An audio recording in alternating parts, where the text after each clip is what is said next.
আমি আনছিলাম আমার মেয়েটা অনেক ভালো মেয়ে, শুধুমাত্র একটু এলোমেলো কথা বলতেছিল।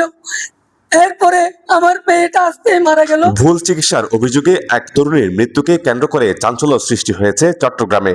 মৃত জান্নাতুল মারওয়া দিনা চট্টগ্রাম সরকারি কলেজের স্নাতক চতুর্থ বর্ষের শিক্ষার্থী ছিলেন। পরিবারের দাবি, মানসিক সমস্যার কারণে প্রায় 1 মাস আগে তাকে চট্টগ্রাম মেট্রোপলিটন হাসপাতালের মানসিক বিভাগের চিকিৎসক অধ্যাপক ডাক্তার শফিউল হাসানের কাছে নেওয়া হয়। চিকিৎসার 7 দিন পর অবস্থা অবনতি হলে গত 23 ফেব্রুয়ারি তাকে ন্যাশনাল হাসপাতালে জরুরি বিভাগে ভর্তি করা হয়। সেখানে চিকিৎসাধীন অবস্থায় তার মৃত্যু হয়। পরিবারের অভিযোগ, ভুল চিকিৎসা ও ওষুধের পার্শ্ব প্রতিক্রিয়ায় এই ঘটনা ঘটে। মারা যাওয়ার কারণ এটা drug reaction, 100% drug reaction. Doctor Shafiul Hasan sir যে মেডিসিনগুলো দিয়ে, উনি নাম করে একজন ডাক্তার, অনেক বড় ডাক্তার, তাইলে উনি এলোমেলো ভাবে এই ওষুধগুলো 11টা ওষুধ কিভাবে লিখলো? 11টা ওষুধ লিখে 11টা ওষুধের লক্ষণ একই রকম। এই ওষুধগুলো খাওয়ার পরে ক্যাসিনি হয়েছে, এরপরে বিভিন্ন রকম লক্ষণ চলে আসছে। ভুল চিকিৎসা হতে পারে। আপনি যখন আপনি ট্রিটমেন্ট করতে যাবেন একজন ডাক্তার হিসাবে, আপনি টেস্ট নিতে হবে। এর পরবর্তীতে ওনার লাইফ হিস্ট্রি, অর্থাৎ লাইফ হিস্ট্রি নিতে হবে।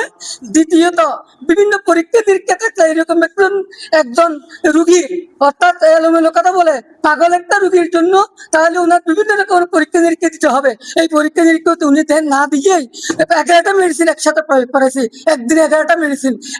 7 দিন পরেই আমার এই মেয়েটা সমস্যাটা সৃষ্টি হয়েছে। আলটিমেটলি এটাই ইলেকশনের পরে আজকে এই মৃত্যুটা হয়েছে। আমরা চাই এরকম আর কারো প্রাণ যাতে হানি না হয়। এরকম যারা সিনিয়র ডাক্তার নামে যারা কলঙ্ক আছে, এরকম এই ধরনের যারা এই মানুষের প্রাণ নিয়ে চিনিমিনি খেলে, তাদেরকে আইনের আওতায় আনা হোক। তোমার একটা ব্রেনের সমস্যা ইনিশিয়াল পর্যায়ে দেখার পরও সে কোনো ধরনের সিটি স্ক্যান, কোনো এমআরআই, কোনো ধরনের ব্রেনের পরীক্ষা ছাড়া সে খুব পাওয়ারফুল কিছু মেডিসিন দিয়ে থাকে, এবং আমরা পরবর্তীতে জানতে পারি এই পাওয়ারফুল মেডিসিনের ড্রাগ রিয়েকশনের কারণেই এই আমাদের এই বোনটা খুব অল্প বয়সে মারা। তবে ন্যাশনাল হাসপাতালের চিকিৎসক বলেন, ডাক্তার শফিউল হাসানের দেওয়া ওষুধে সরাসরি ড্রাগ রিয়েকশন হওয়ার কথা নয়।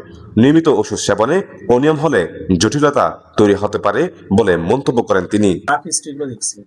ড্রাগ হিস্ট্রি দেখলাম যে উনি অলরেডি আমাদের যে সিনিয়র প্রফেসরকে দেখেছেন, এবং এখানে যে ওষুধগুলো আছে উনি বিভিন্ন রকম ওষুধপত্র নেওয়া হয়েছে। এখন এখানে একটা ওষুধ এই আমার কাছে মনে হচ্ছে যে এটার কারণে তার একটা সাইড ইফেক্ট হতে পারে।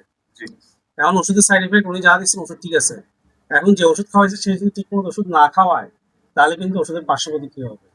যেমন ধরেন এখানে এই ওষুধের সাথে কেড্রিন একটা ট্যাবলেট আছে, যদি কোনো কারণে তারা যদি এই ট্যাবলেটটা যদি মিস করে তাহলে স্বাভাবিকভাবে ওষুধের পার্শ্ব প্রতিক্রিয়া হতে পারে।